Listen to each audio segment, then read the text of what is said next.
안녕하세요. 위클리 뉴스의 최하영입니다. 이제 연말이 코앞으로 다가왔습니다. 연초에 세우신 계획들 차근차근 실천하시고 계신가요? 무엇보다 건강이 우선이니 추운 날씨에 대비 잘하시고요. 그럼 12월 첫째 주 위클리 뉴스 시작하겠습니다. 평택시가 주한미군 가족과 함께하는 한미 김장 나눔 행사를 열었습니다. 지난 25일 팽성국제교류센터에서 열린 이 행사는 주한미군 가족과 평택시 새마을분녀회 등 50여 명이 참여했는데요. 한국 대표 전통문화인 김장을 소개하고 배추 속 넣기 작업을 함께하며 모두의 정성을 모았습니다. 이날 한미 간 화합을 담은 김치는 평택시 관내 소외계층 100세대에게 전달된다고 하는데요. 따뜻한 나눔으로 그 의미가 더해지네요. 마이클 빌스 미 8군 사령관이 평택시 명예시민이 됐습니다. 평택시는 26일 시청에서 미 8군 사령관 내외와 평택시 간부 공무원 등 30여 명이 참석한 자리에서 마이클 빌스 중장에게 명예시민패를 수여했습니다. 빌스 사령관은 지난 2019년 1월 미 8군 사령관으로 취임했는데요. 한미 어울림 축제, 평택 아메리칸 코너 등 평택 시민과 주한미군의 화합의 장을 적극 지원하고 앞장서왔다고 합니다. 미 8군의 새로운 보금자리인 평택시의 명예시민이 되신 것을 정말 축하드립니다. 이제 주변을 둘러보면 성탄절을 맞이하는 트리의 모습들이 하나둘씩 보이기 시작하는데요. 평택기독교 총연합회 서부지역회는 지난 23일 현화근린공원에서 서부권역 성탄트리 점등식을 열었습니다. 행사에서는 시민들에게 희망의 불빛을 전할 기도와 정장선 시장의 축사 후 성탄트리의 점등이 진행되었는데요. 성탄트리 불빛처럼 여러분 모두 따뜻한 연말을 보내시길 바랄게요. 대한적십자사봉사회 평택지구협의회가 사랑이 담긴 김장 나눔을 실시했습니다. 지난 23일에 열린 2019년 사랑의 김장 나눔은 평택지구협의회 회원 등 100여 명이 함께했는데요. 이날 만들어진 김장김치는 관내 취약계층 등 약 400명에게 전달된다고 합니다. 이웃에게 따뜻한 겨울을 선물하는 선행이 앞으로도 계속되길 희망합니다. 내년 4월 평택시에 민간 1호 수소충전소가 생깁니다.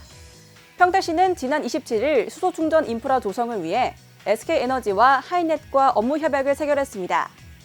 이번 수소충전소는 시 관내에 민관이 설치하는 첫 사례로 내년에 평택시가 건설하고 있는 3개소까지 완공되면 수소전기차 이용이 매우 편리해질 것으로 기대되는데요. 미세먼지 없는 대기 환경을 조성하고 우리나라 수소전기차 산업을 키우기 위해 앞장서는 평택시. 전기차 타기 가장 좋은 도시가 되겠네요. 평택시와 국제대학교가 지난 26일 국제대학교 컨벤션센터에서 양성평등 정책 포럼을 열었습니다.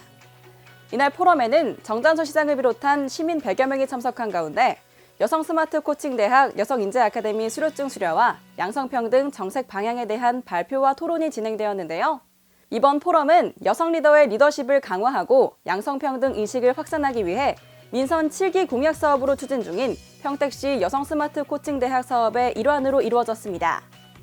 앞으로 양성평등 정책 포럼을 통한 정책의 발전으로 여전히 우리 사회에 존재하는 불평등이 조금이나마 해소되길 기대하겠습니다.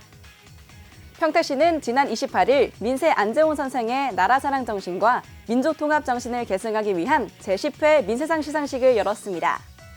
민세상은 일제강점기 당시 대표적인 항일 언론인인 민세 안재홍 선생의 호를 딴 상인데요.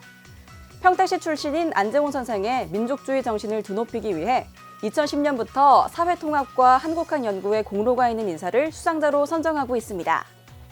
올해 민세상을 수상하신 두 분의 큰 공로에 깊은 감사를 드리면서 평택의 자랑스러운 역사와 정신을 되새겨보는 건 어떨까요?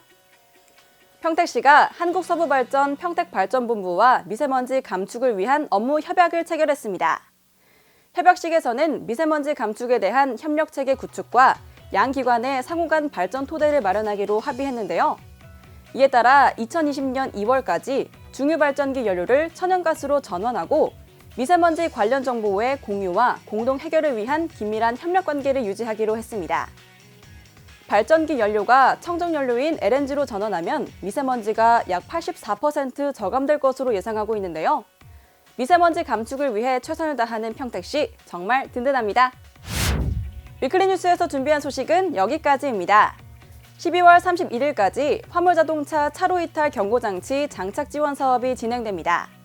사업용 화물, 특수자동차를 대상으로 보조금을 지급해준다고 하는데요. 자세한 내용은 아래 내용 및 평택시청 홈페이지를 확인하시기 바랍니다. 그럼 저는 다음 주에 다시 찾아올게요. 안녕!